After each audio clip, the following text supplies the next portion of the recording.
So, good morning to all of you. So I have started the recording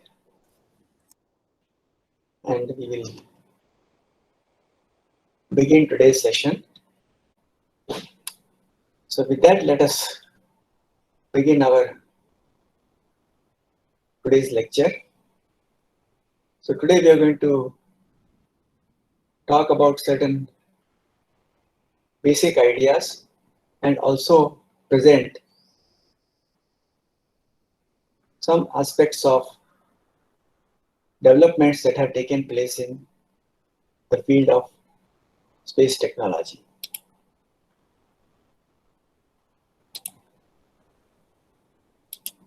Let me share the. So today we are going to talk about certain basic ideas and also present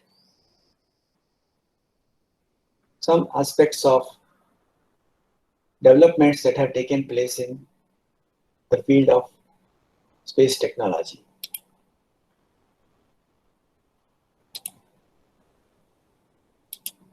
Let me share the. So are you able to see the screen? Yes, sir. Okay. Yes, sir. So let me push it on the side so that it doesn't interfere. So we're going to talk about the space programs, bit of history, and the current status, as this is important from the point of view of understanding the various aspects of putting together a space mission.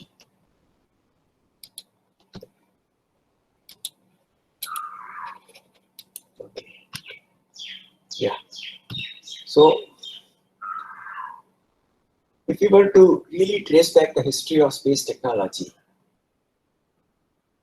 the credit goes to Chinese who started the discipline through the development of fireworks.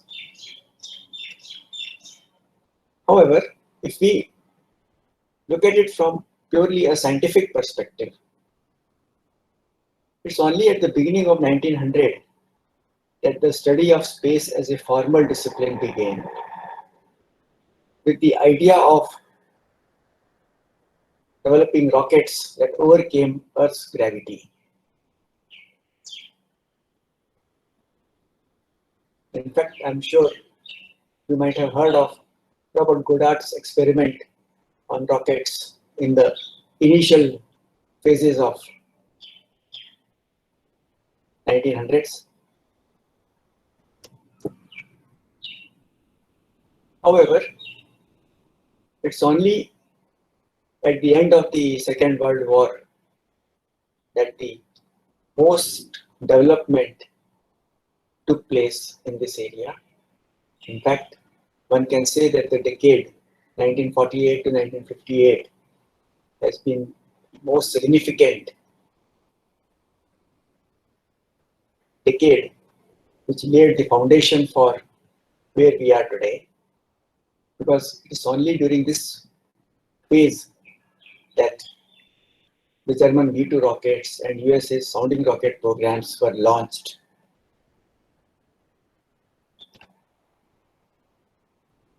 So in the initial stages, the idea of using rockets was to do atmospheric studies, such as detecting X-rays,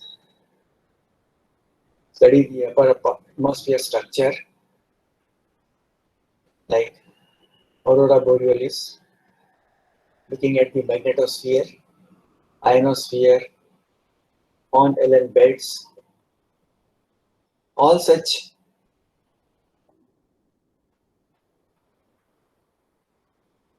objects and entities that earlier were only seen from a distance through telescopes. And there was another point which also led to the prolific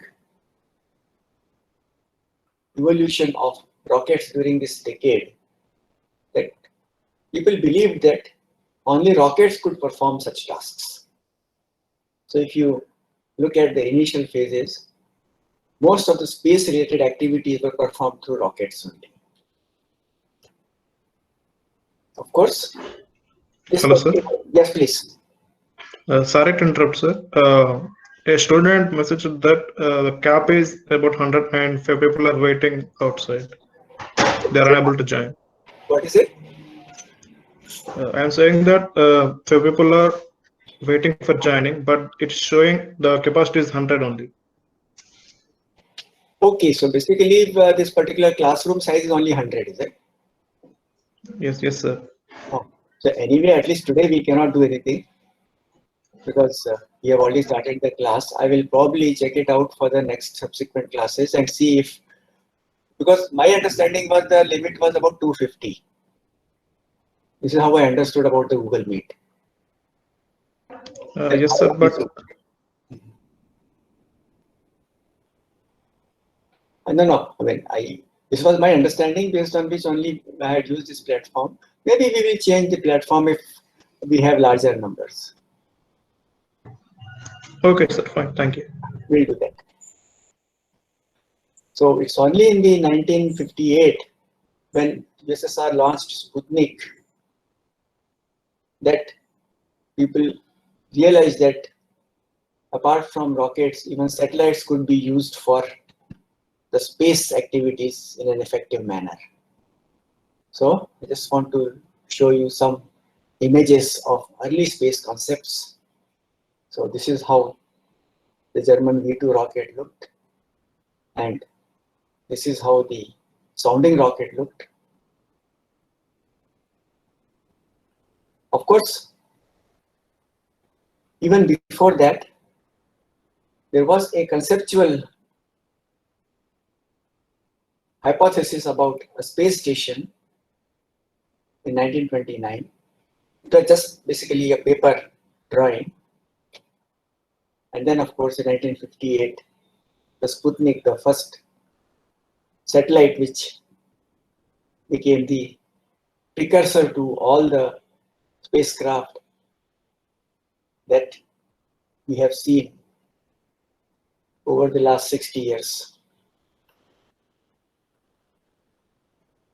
Let us now look at the next 4 decades,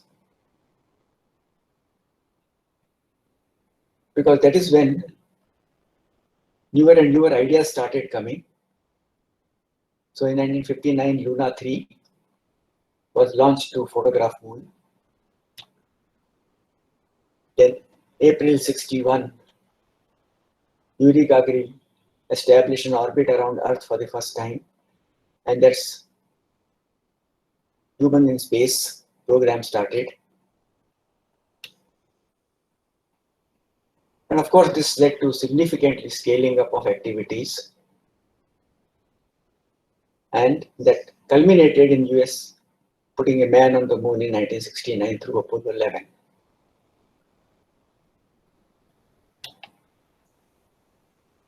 Of course, USSR followed this with the launch of Salyut 1 in 1971, which was a kind of a space station.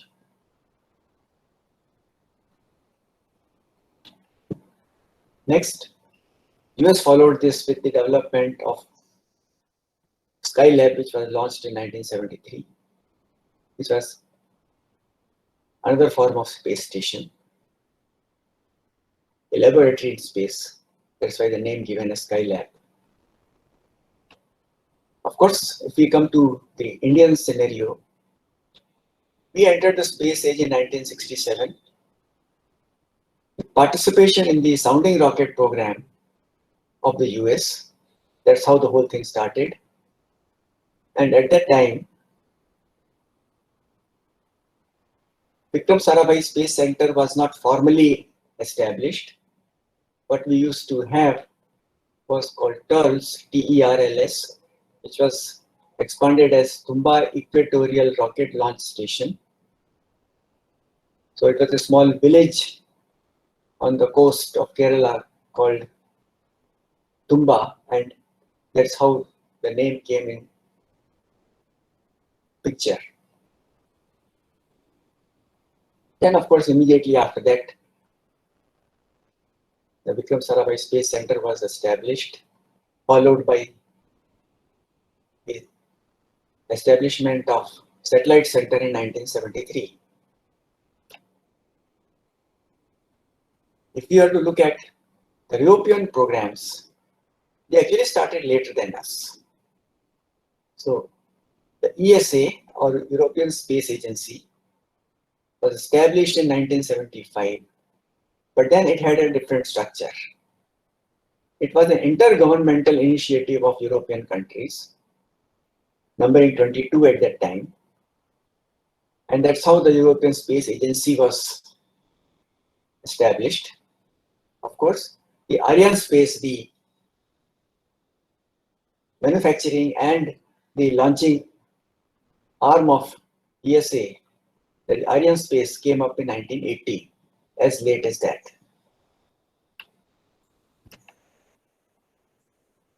So if you look at the period of 1970 to 2000, that's about 30 years, there have been many milestones, such as space station, space shuttle, missions to Mars, Jupiter, Saturn, Venus, Mercury, etc.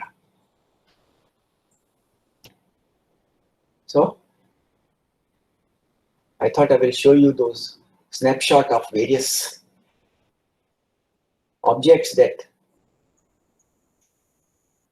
are part of this particular 3 decades. So you have Luna 3 here, you have Pioneer, the space station, the Salute, the Skylab, the space shuttle, and its Russian counterpart, the Buran, the PSLV, and Ariane 1. So PSLV, which currently is our main workhorse for most commercial launches, came up during the same decade of 1970 to 2000.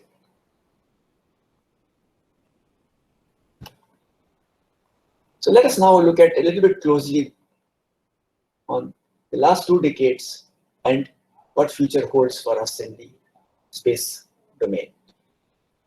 Of course, let us first look at the Indian story, where we have not only consolidated our position in launcher segment with both PSLV and GSLV, and these two have become kind of symbol of low-cost commercial launch systems. But we have also embarked on Moon and Mars mission, and the human space flight is also on the cards, which is, as someone would say, round the corner.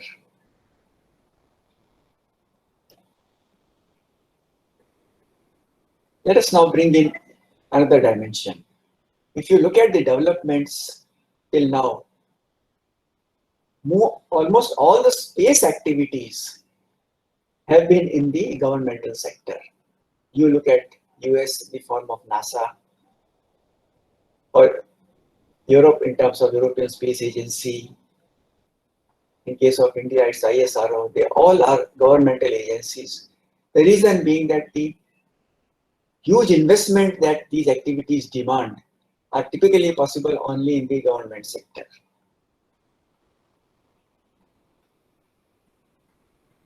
But over the last 8 to 10 years, there are now private players which have become quite visible and active. And among the many, SpaceX stands out as the one which initially was promoted by the NASA itself to kind of pass on some of his launches to the SpaceX. But today, it has become a major private player in launch systems with heavy launchers, launch to orbit missions, and fully reusable technology. In fact, this is one thing which the SpaceX is working intensely to ultimately come up with options of fully reusable technology. Currently, the reusable technology that is being used in space is only partial. It means only parts of the mission can be recovered. And then, of course, there are renewed interest from many other countries on Moon and Mars. So we expect that the next decade, that is 2020 to 2030, is going to be extremely significant in terms of space activities. And hopefully, that we'll see many more milestones than what we have seen in the last 20 years.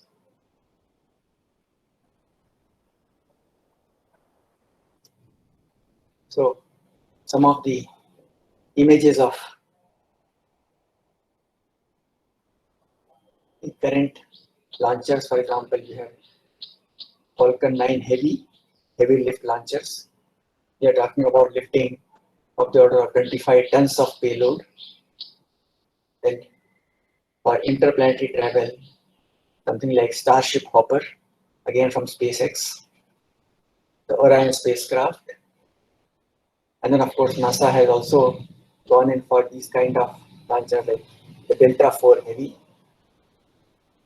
our Chandrayaan 2 mission, which all of us know about, and our GSLV.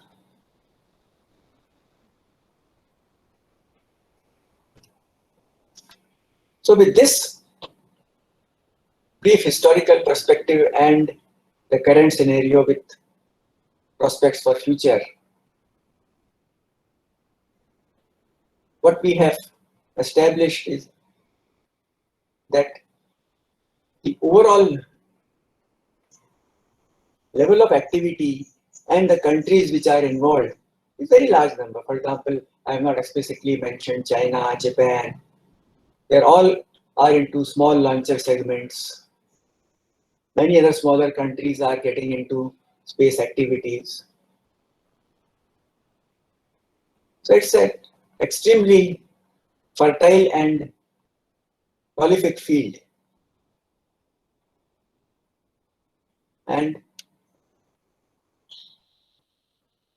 for that reason, at least I believe that what we are going to talk about as part of this course is reasonably significant in terms of the basic understanding of how to put these missions together, how missions are being put together, what are the challenges that are there in synthesizing such missions, and what kind of technology and what kind of procedures one can use to create reasonably practical space missions without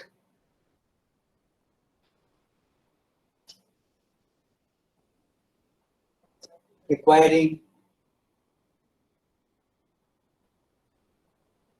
complicated calculations, which ultimately we need to do. But in the initial stages, we could work with simpler solutions and still remain reasonably realistic. So let us understand some basic elements of space mission. And before doing that, let us also define what exactly is a space mission.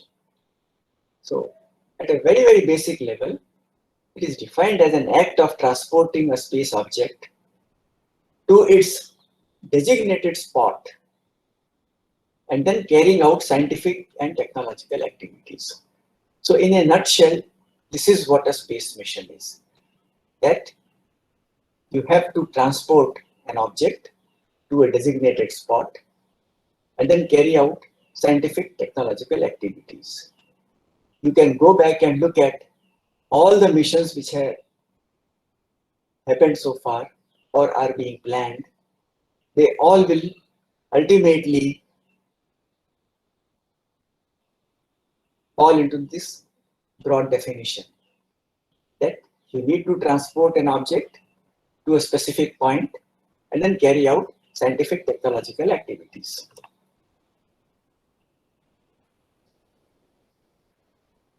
Of course, in general, the space objects are termed spacecraft, which consist of satellites, probes, landers. There are many other terms which are specifically used as per the role assigned to these objects. For example, in case of our Chandrayaan-2 mission, that itself had 3 elements: an orbiter, then a lander, and then a rover. So you will find that these terminologies are specifically attached to clearly indicate the specific task that that particular object would perform. Transportation of these objects is done through rockets, which are also termed launch vehicles, and burn a large amount of propellant to perform this task of transportation, whose ultimate object is to impart required energy to the space object.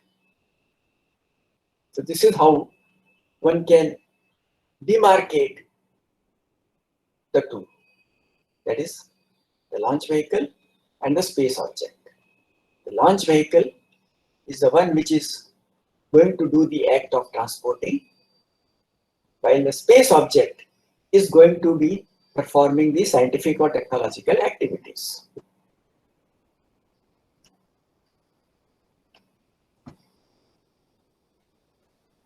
Just in order to correctly capture the nature of the domain and the nature of activities, end-to-end space mission is typically broken down into 3 broad categories. It starts with what we call the ascent mission, which is primarily in the domain of the rocket or the launch vehicle. Then orbit, or what we call the interplanetary missions, that is entirely in the domain of the spacecraft. And then the last segment, the entry or the re-entry missions, which are kind of a mix and match of both ascent and the orbit missions.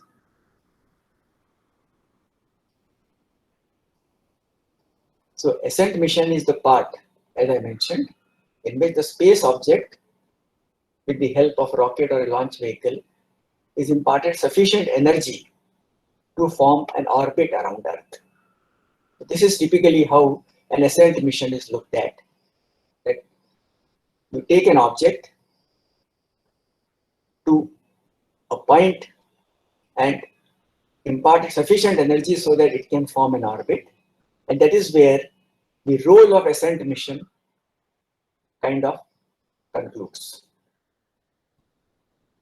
The orbital mission or the spacecraft actions refers to the part where the object is placed in a desired orbit or put on a path to the other planets. Implicit in this statement is also an understanding that the ascent mission may or may not place the object at the desired location. In case it does, well, spacecraft starts performing the scientific or technical activities. But you will find that more often than not,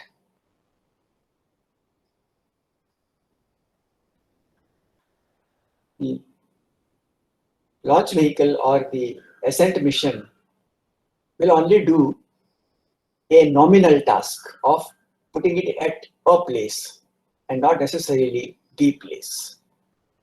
And that there will be certain actions that will have to be taken as part of the spacecraft itself to ultimately achieve the desired location or the orbit. I am sure while looking at the Chandrayaan mission related news, you would have seen that there are various actions that the spacecraft had taken before it was put on interplanetary mission path.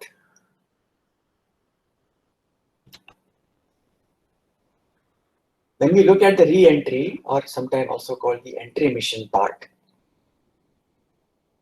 here you want to bring back the object which has been sent to space to the surface of Earth, or this could also mean to the surface of another planet to which the mission has been designed in a controlled manner.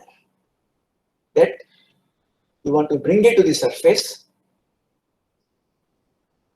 in such a manner that the safety is ensured and that the object is in a position to perform the various experiments or activities as designed.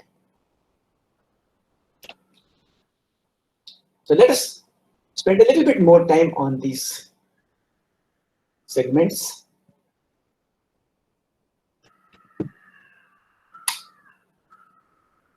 Objective of ascent mission is to provide, as I mentioned, potential energy, which is in the form of an altitude above the surface of the Earth, and kinetic energy, which is in the form of a velocity that is imparted to the desired payload. So when we talk about the energy imparted to a space object, we are essentially talking about these two components, that is an altitude which represents the potential energy and a velocity which is the kinetic energy part. The idea is that together these two represent the energy which is sufficient for it to sustain that altitude above the Earth and that it will not fall back to Earth. So the energy has to be calculated in such a manner that it assures that the object will remain at that altitude above the surface of the Earth in an orbit. Of course, as I mentioned earlier, let me repeat, this is made possible through burning of a large quantity of propellant. Let me see if this video will run. I'm not sure whether it will, but I hope it will. Able to see?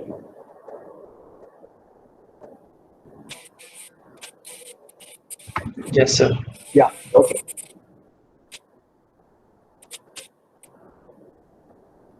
It's only a simulation actually, but it does capture the spirit of what is commonly done.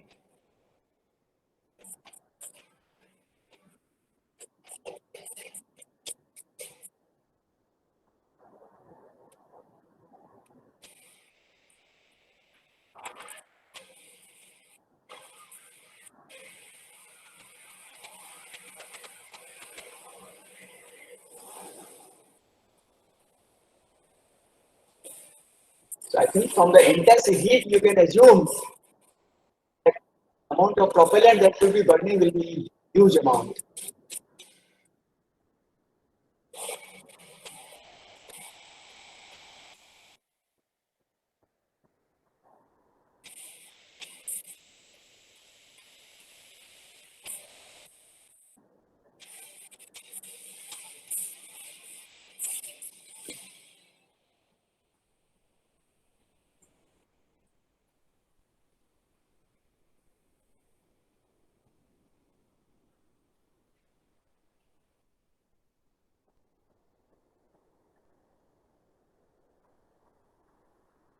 I will stop this video. So as you can see, you have to burn a large amount of propellant. The reason why I am kind of bringing these issues is that these are going to become part of our strategy to put together a space mission. That how to burn a large amount of propellant so that you get a desired velocity. What is the connection between the propellant and the velocity, and things like that. Of course, while doing this, it is important to realize that all this has to be done in a manner that is safe as well as low cost as possible, so an optimal manner. So these are the fundamental requirements under which such missions will be designed, that they would perform such a task so that safety is not compromised, and that you still do it is as less cost as possible. Now, when we come to the orbital segment, the idea is to perform spacecraft related tasks, which are further subdivided into the following groups. So initially, once the ascent mission concludes and an initial orbit is established, you need to perform a certain class of maneuvers which achieve a desired Earth orbit, if that is what your objective is. Then you may need to perform maneuvers to achieve the desired interplanetary path. In this context, I thought I would recall the tension and the anxiety that people were feeling when the Chandrayaan-2 mission was being prepared for its path to the moon. So they were calculating very closely at what point this would be released so that when it reaches a particular point, the moon would be there. So it's an extremely tricky business and needs to be performed in a manner that ultimately ensures that the desired objective is met. And once that happens, you may want to establish orbits around the planets. That becomes the third leg of the orbital segment. Let us see if this video will run. I hope this will run. So this is Chandrayaan-1.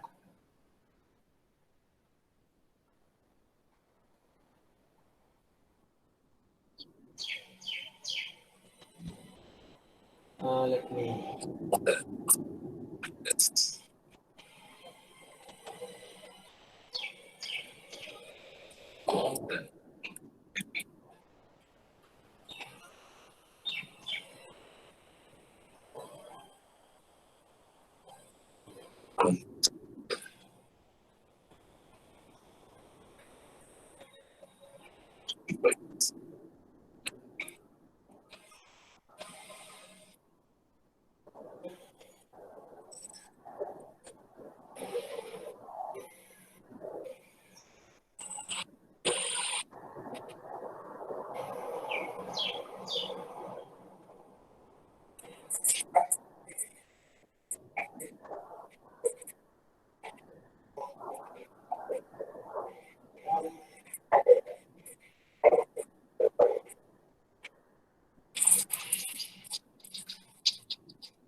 Hello, sir.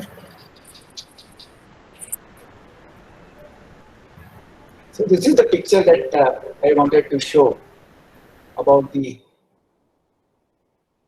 yes, so this is what I was talking about when it has to go to the interplanetary trajectory and then form an orbit around the planet. So the segments that we talked about.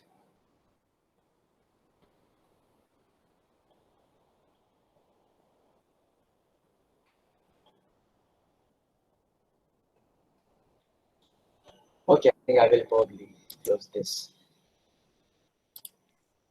Hello, sir. Yeah, go ahead.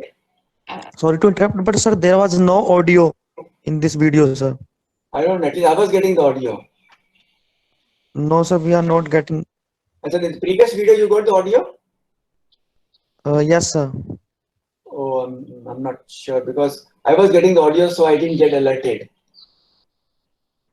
Anyway, probably Okay, the sir. audio is, but the whole idea was to demonstrate what we talk about in the context of the maneuvers to achieve the desired Earth orbit, maneuvers to achieve the desired interplanetary path, and maneuvers to achieve desired orbit around planets. So these were the basic kind of a task that I thought I'll just show you in a symbolic manner.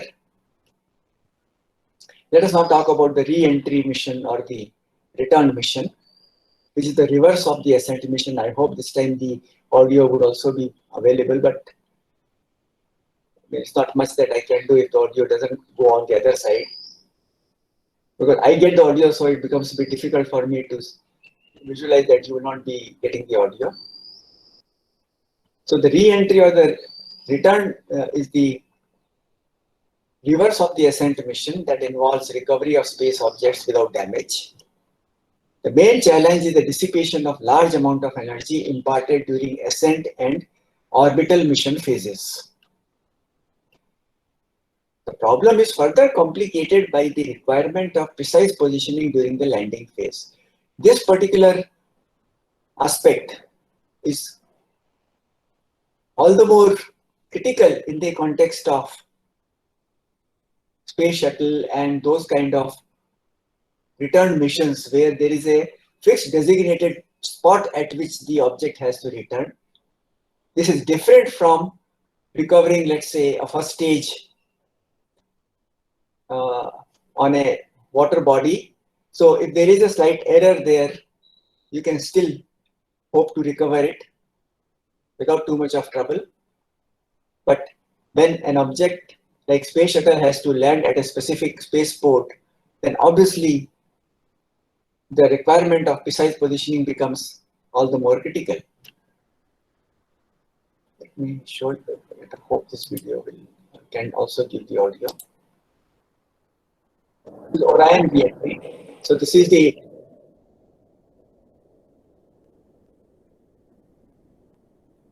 Are you getting audio now? No, sir. No, sir, we can't hear audio. No, sir. Not getting audio? No, sir.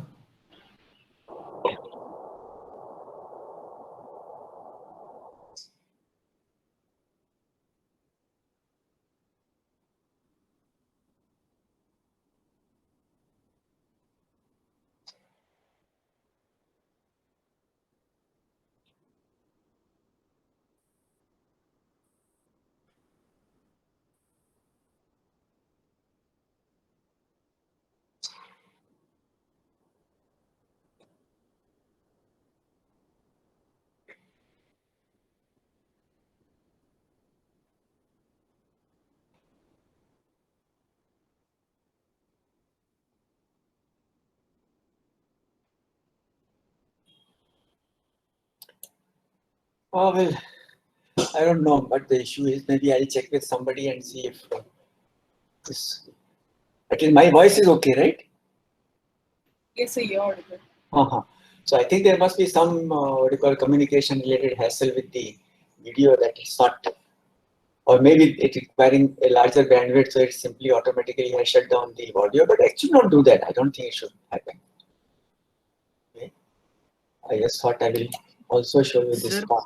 Yeah, please. maybe you should Uh-huh. try only this screen of video to open so that it video voice will come. Okay.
This is the recovery of the one of the propellant cylinders.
This is showing the docking operation. The space shuttle mates with the space station.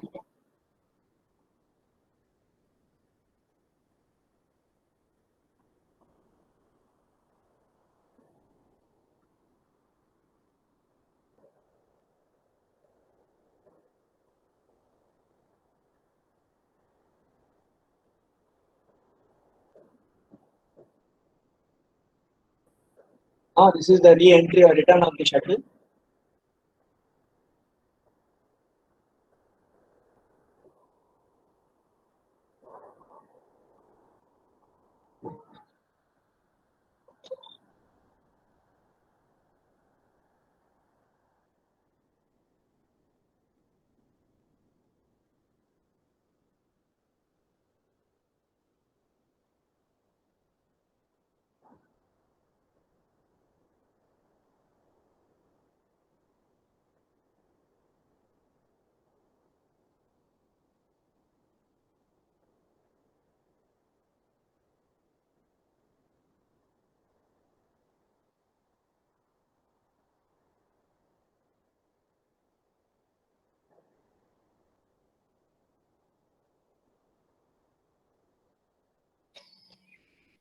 Okay, I think now close that. Let me see if I can share my slides back. I think we are almost to the end of the class. So just want to kind of round off this discussion with that. In summary, the objective of space mission is to carry out scientific and technological tasks. And we will find that for that reason, their design is primarily driven by the role of the spacecraft. And this is the point that all of us need to note.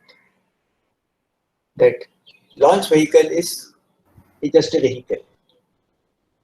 The actual mission objective is the spacecraft mission. This is how we normally define the problem when we say that when we are designing a space mission, our top level statement is with respect to the spacecraft mission or what spacecraft will do. And then you work backwards and start arriving at the spacecraft maneuvers, the energy requirements at the end of ascent mission. And then based on all that, you say, okay, which launch vehicle or which rocket will make it happen? And this is what the last statement says, that we first design the spacecraft and fix what it will do and what is required to be done, and then synthesize a suitable launch vehicle.